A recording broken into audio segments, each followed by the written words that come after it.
चलिए यास्मीन जी, आप आगे बढ़िए कि आप स्कूल जाते वक्त आप बाइक में जाती थी और आप दुआ करती थी पीछे। हाँ क्या हाँ, दुआ थी वो बता वस्तुतः दीजिए। मैं प्रेयर करती थी, दुआ करती थी कि या अल्लाह देर ना हो जाए, या अल्लाह देर ना हो जाए, क्योंकि फिर वहाँ पिटाई होती थी। कि हम्म। देर हो गए तो फिर टीचर ना बहुत गुस्से में हो जाती थी कि इतनी देर कैसे हो गया।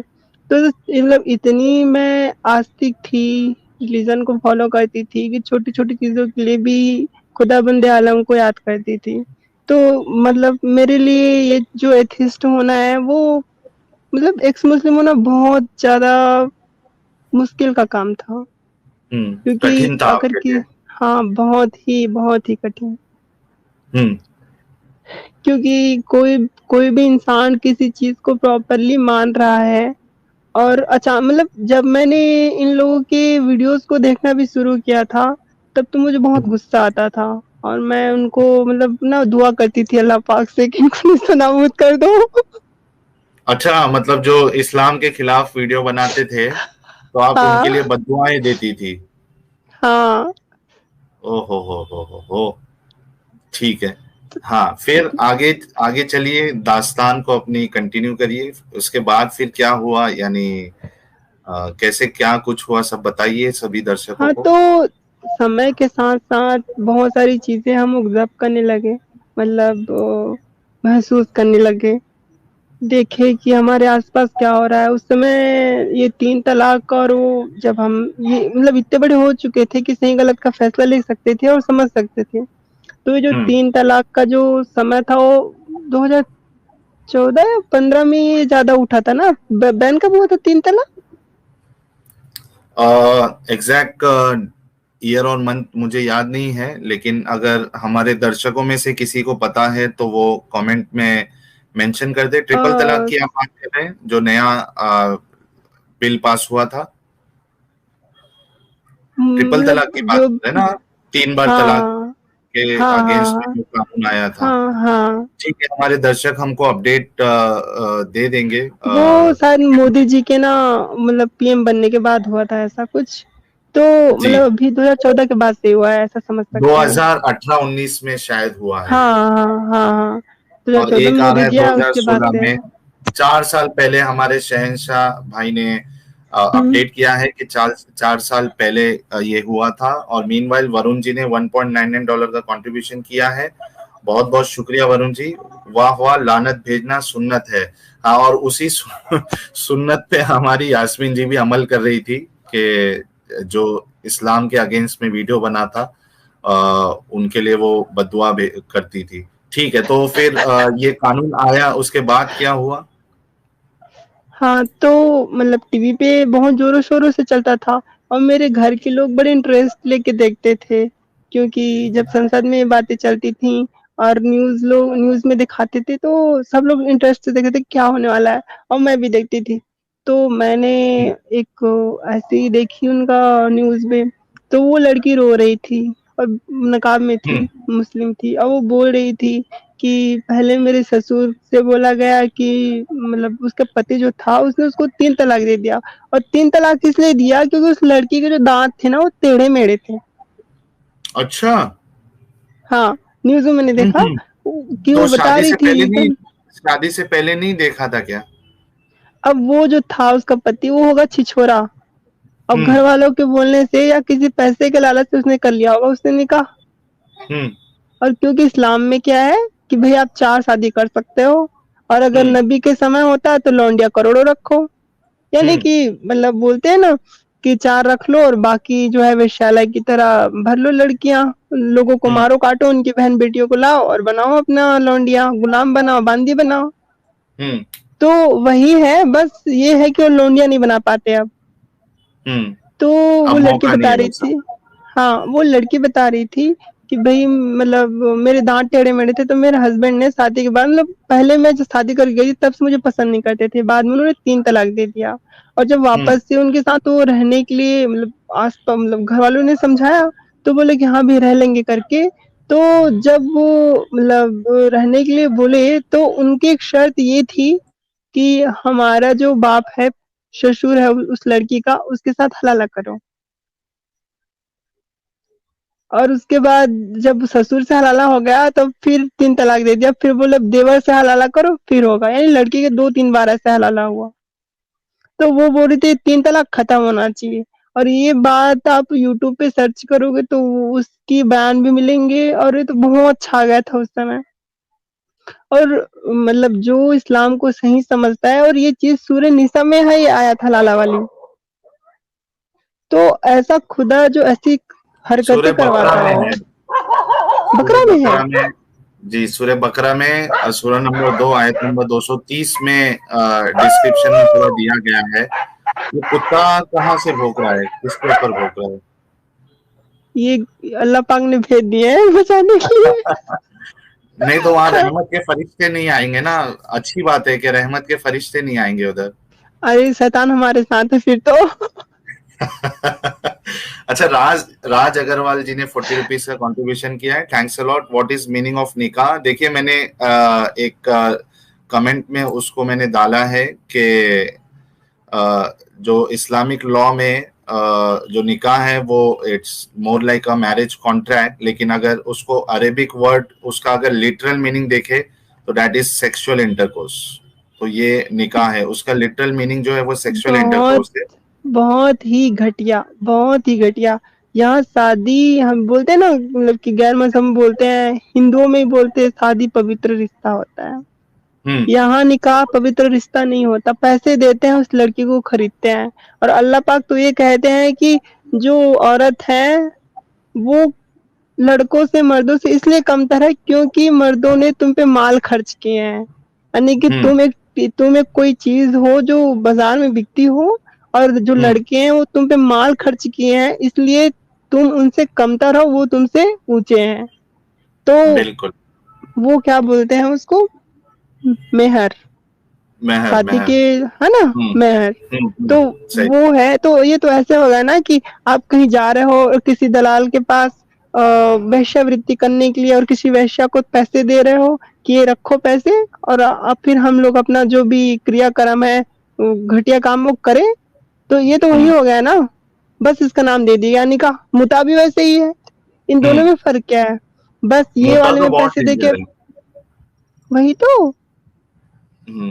मुता तो बहुत डेंजर है क्योंकि मुता में तो यानी चलो निकाह जो नॉर्मल निकाह हो रहा है उसमें तो ऐसी कोई शर्त नहीं है कि 2-3 दिन के लिए आप निकाह कर रहे हो। वो तो मतलब इन जनरल अगर देखा जाए तो वो एक नॉर्मल जैसी शादी होती है कि लाइफ टाइम करना है, उस तरीके का निकाह होता है। लेकिन मुता में तो एक इंसान को पता होता है कि, और वो डील करता है पार्टनर से कि मैं आपके साथ सिर्फ 3 दिन की शादी करने वाला हूँ, या 5 दिन की या 6 दिन की शादी करने वाला हूँ, और उसके बदले में फिर उसके वो पैसे देता है, मेहर देता है वो। जीवन नाश, सभ्यता का नाश, समाज का नाश। अरे मैं, मेरे मुंह से क्या क्या निकल जाएगा, खैर छोड़ो।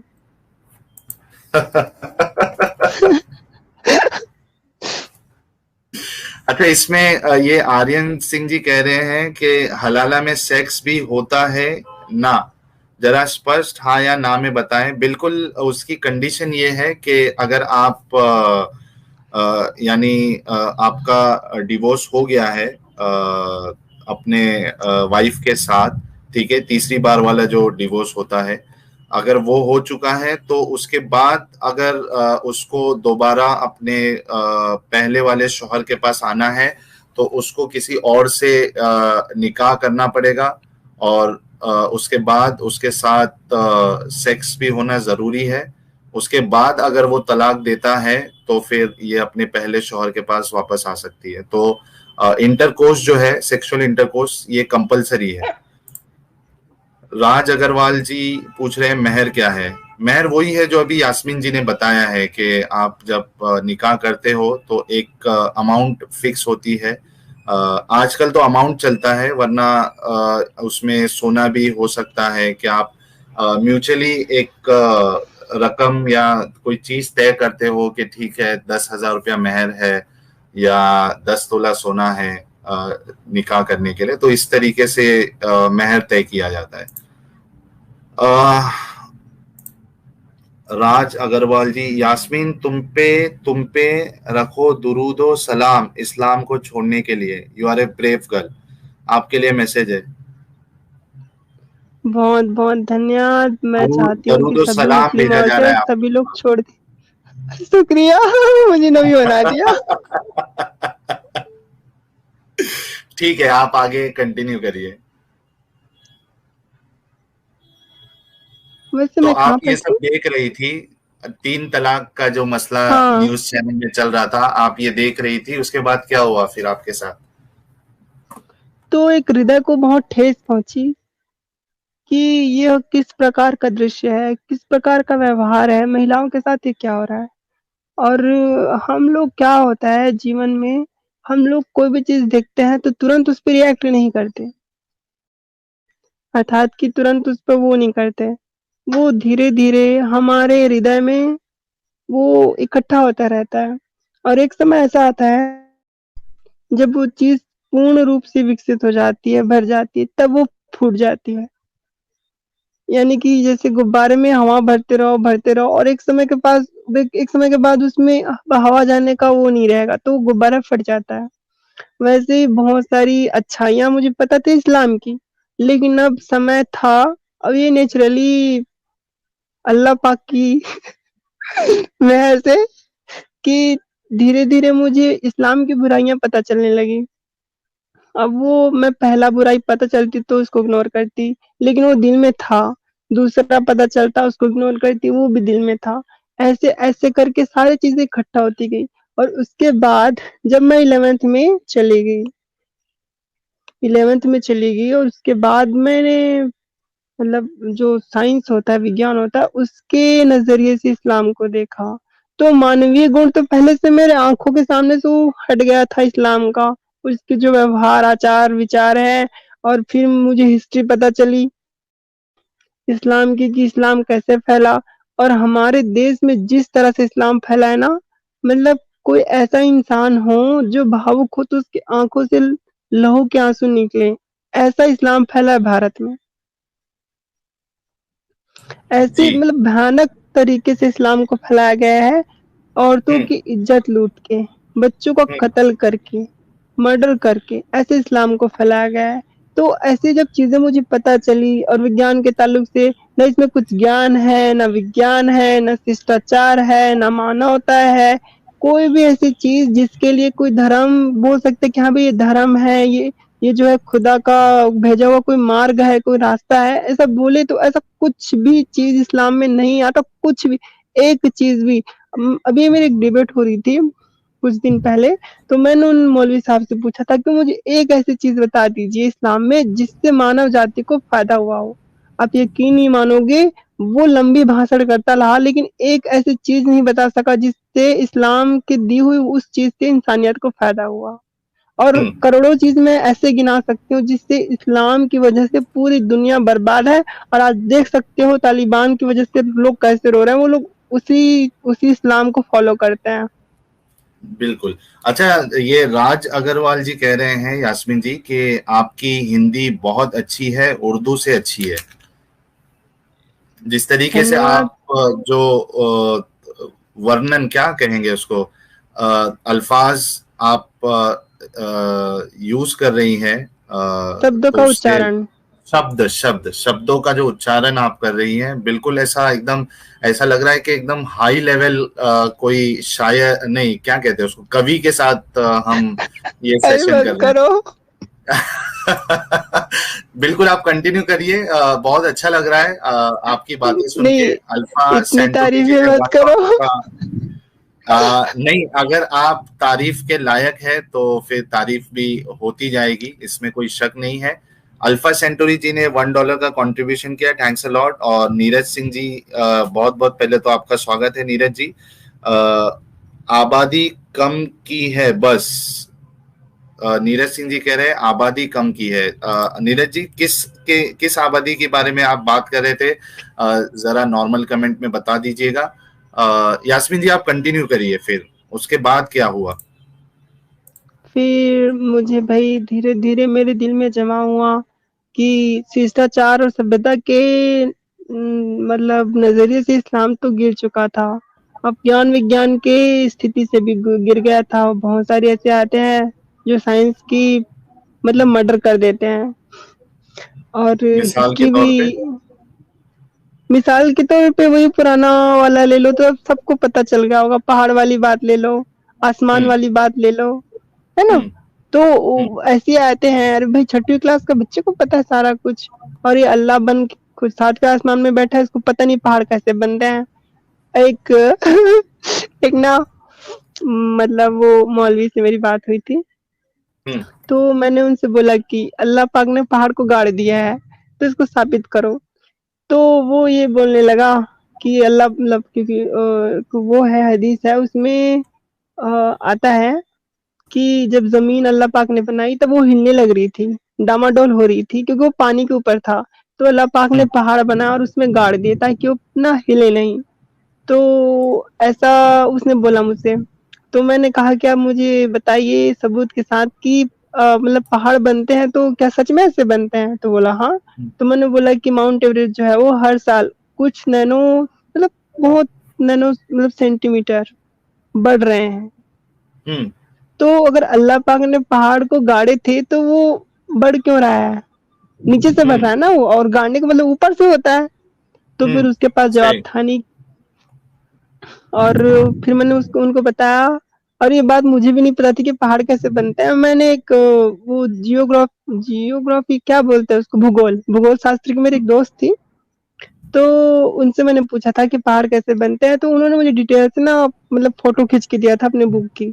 तो उसमें मैंने पढ़ा था, बाद में मैंने यूट्यूब पे सर्च किया था कि हुँ, टेक्टोनिक प्लेट्स के आपस में टकराने से उभार पैदा होता है और हुँ, उससे पहाड़ बनते हैं, और पहाड़ कई तरह के होते हैं और कई प्रकार से बनते हैं, लेकिन कोई भी पहाड़ ऊपर से आके ऐसे ज़मीन में नहीं धँसा हुआ है। हुँ। अच्छा, ये नीरज सिंह जी ने वो जो सुपर चैट भेजा था उसका क्लेरिफिकेशन दिया है, जो आपने कहा था ना कि लोगों को मारा गया, जिस तरीके से फैलाया इस्लाम में, तो नीरज जी यही कह रहे थे कि इस्लाम ने लोगों को मार के आबादी कम की है। और दूसरा, रेखा कुमारी जी हमारी चैनल की मेंबर बनी है। बहुत बहुत बहुत शुक्रिया रेखा कुमारी जी इस चैनल को सपोर्ट करने के लिए और इस चैनल की मेंबर बनने के लिए। अ, जी, आप कंटिन्यू करिए। तो मतलब विज्ञान के नज़रिए से भी मेरा फिर जो आँखें का पर्दा था वो हट गया। फिर 11th तक मैं असमंजस में थी। सारा कुछ तो मतलब इस्लाम मेरे सामने पूरी तरह से नग्न हो चुका था। लेकिन फिर भी हृदय में एक भय था कि हो सकता है कि अल्लाह पाक रियल में हुए हैं और मुझे फिर वो फिर जहन्नम में डाल दिए तो क्या होगा? तो एक भय होता है, कोई भी धार्मिक इंसान होता है जिसके मन हृदय में खुदा का, ईश्वर का, अल्लाह का कई भावना होती है, तो वो ये सोचता है कि भई हाँ, अगर सच में हुआ तब तो मेरा कबाड़ा हो जाएगा। तो वो एक तरह से भयभीत होता है। वही भय मुझे कुछ सालों तक रहा, और उसके बाद समय के साथ-साथ मेरे मन में दृढ़ता आई कि नहीं, ऐसे बेवकूफ़ाना क्या बातें करने आई? वाला दृढ़ता, अच्छा, दृढ़ता, हाँ, ठीक है। मजबूती मजबूती। ठीक है। तो मेरे मन में मजबूती आई, दृढ़ता आई कि हाँ भई, जो ऐसी जाहिलों वाली बात कर सकता है, वो दुनिया कैसे बना सकता है? हुँ, मतलब मतलब अब मैं क्या बताऊँ कि खुद सोचो आप, जिसको ना पहाड़ का पता, नदी का पता, ना आसमान का पता, ना दुनियादारी का पता, कुछ भी नहीं पता है, वो दुनिया बना सकता है क्या? हुँ, किसी सही। एक कुम्हार से जो मटका बनाता हो, उससे पूछो हुँ, भाई कि आप मटके कैसे बनाते हो? वो बहुत हुँ, बढ़िया तरीके से बताएगा कि मिट्टी को गूँथते हैं, चाक पे रखते हैं, गोल बनाते हैं, भट्टी में गरम करते हैं, फिर मटका बनता है, उससे ठंडी-ठंडी पानी पीते हैं। हुँ, क्योंकि वो बिल्कुल। असल में कुम्हार है तो बढ़िया तरीके से वो प्रोसेस बता सकता है। अब कोई झूठा इंसान है उससे पूछो, वो अपने आप को कुम्हार बोलता होगा। हम बोले कि भई आप मटका कैसे बनाते हो? वो बोले हम लकड़ी के बनाते हैं, उसमें छेद कर देते हैं, पानी डालते हैं, फिर ठंडा पानी पियो। हाँ। बड़ी ज़बरदस्त मिसाल दी आपने। वैसे ही अल्लाह है। ज़मीन के बारे में बोलेंगे, फ्लैट है, यानी कि हुँ, ऐसे बिछी हुई है। आसमान के बोले तो हम तो दर्जे बनाए हुए हैं, और हुँ, पहाड़ों को बोले हमने गाड़े हुए हैं। तो ये वही हुँ। झूठा कुम्हार है जो लकड़ी का मटका बना के छेद करके ठंडा पानी पी रहा है। अच्छा, 2 चीज़ें यास्मीन जी इससे